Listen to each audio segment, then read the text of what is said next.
Diba? Alam mo yung bakit?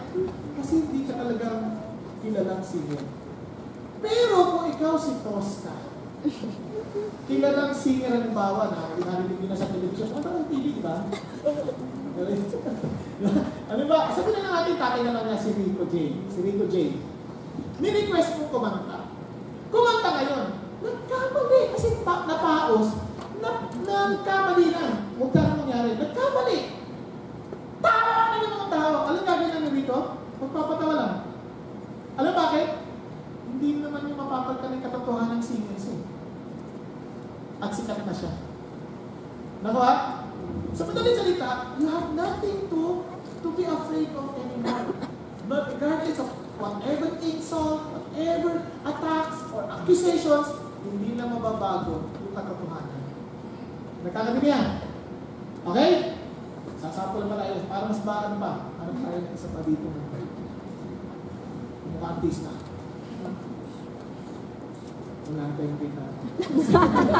Lahat kayo mukha artista, kaya hirap ay patay-patay niya. Di ba lang, wala na pag-usapan niya. Basta, sample lang. Basta, sinabi sa kapag binisito ka na kung sino ka, at kung ano ka, hindi mo kailangan maapektuhan ng insulto ng sino ka na. If you know the truth, if you know and doing exactly what is right, nothing to be afraid of anymore. Okay? Kaya sabi ni Lord, ito, yung kingdom sa'yo. Now listen to this. Look at Paul. Therefore, we do not lose heart, but though our outer man is decaying, yet our inner man is being renewed day by day. Bakit? Paano ginagawa yun? For momentarily light affliction is producing for us an eternal weight of glory far beyond all comparison. Kasi sabi nga, yan ay sopa yan, wala yan, walang kwenta yan, o kumpara sa glory na aking inaabangan, yung reward na aking inaabangan. While we look not at the things which are seen, but at the things which are not seen, for the things which are seen are temporal, but the things which are not seen are eternal. Like what? Hearing your master telling you, well done, good and faithful servants. You were faithful with a few things, I will put you in charge of many things. Ito kaya masarap. Enter into the joy of your master. Kaya kung meron mong something that would make you always move, like parang excited to face the day, parang you have all the reason to wake up. Bakit? Kasi I'm looking forward to the day of rewarding. Yung awarding day. Na wow, this is it. This is what I've been living for. Yung sasabihin ng master mo, well done, good and faithful servant. May tanong lang dahil sa araw-araw, ano nagpapagising sa iyo? Kada umaga, na excited kang harapin ang araw.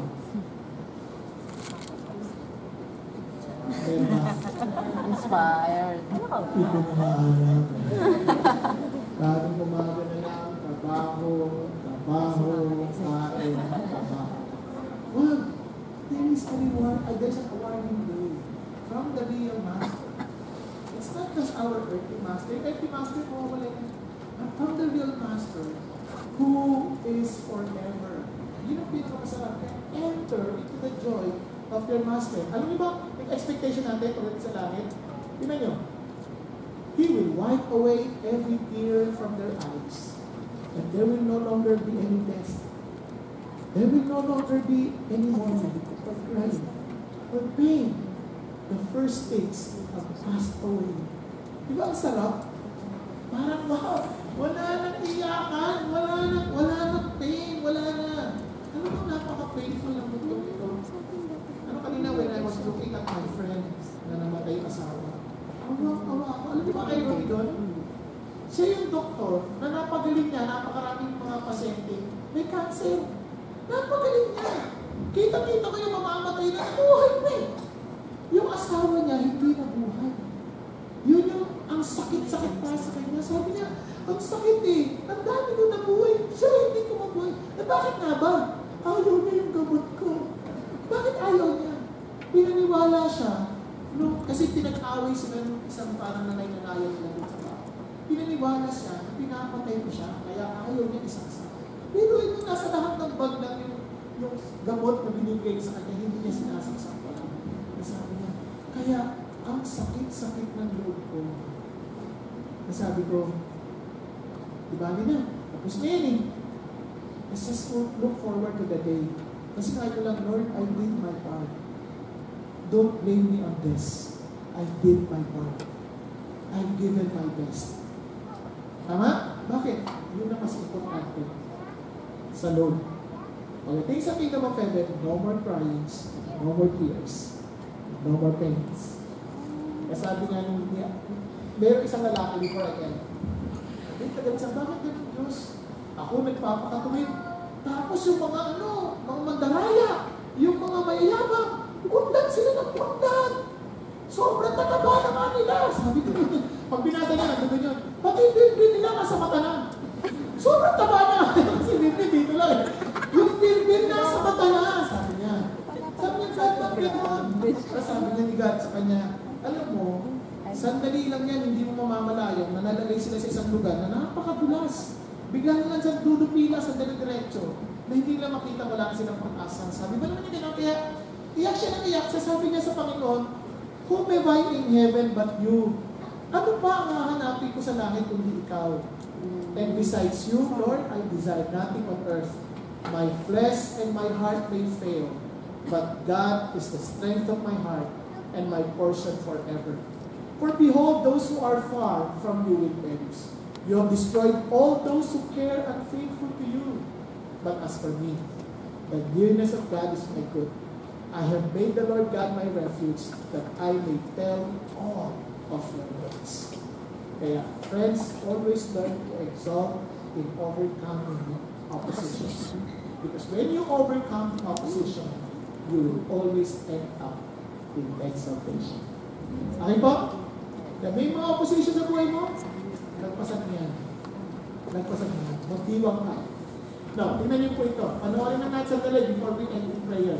Yung video na pinipare po nila para po makita niyo yung ginawa ng weekend. Sino nga nakasama ulit? Kasama? Okay. Ako, marami palang na-miss ito, no ha?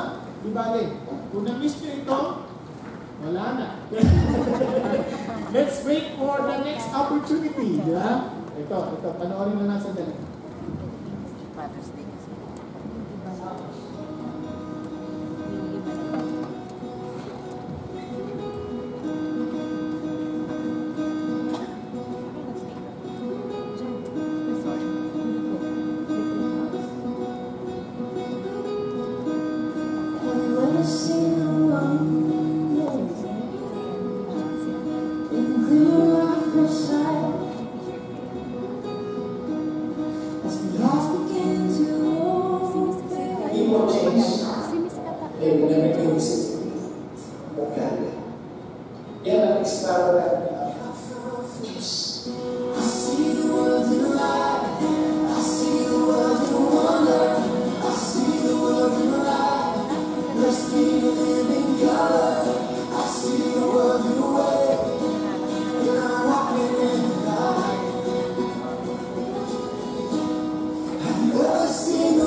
Come out of the world.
Christian life is a journey.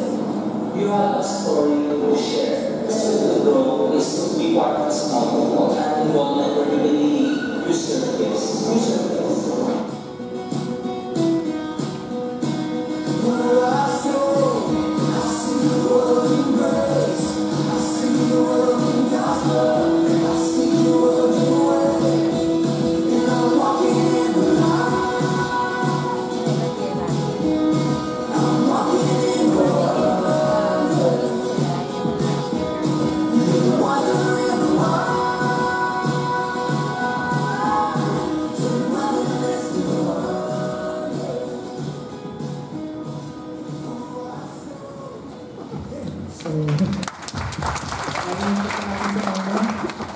Panginoon Diyos, maraming salamat po sa araw na ito. Thank you for what you have accomplished during that weekend.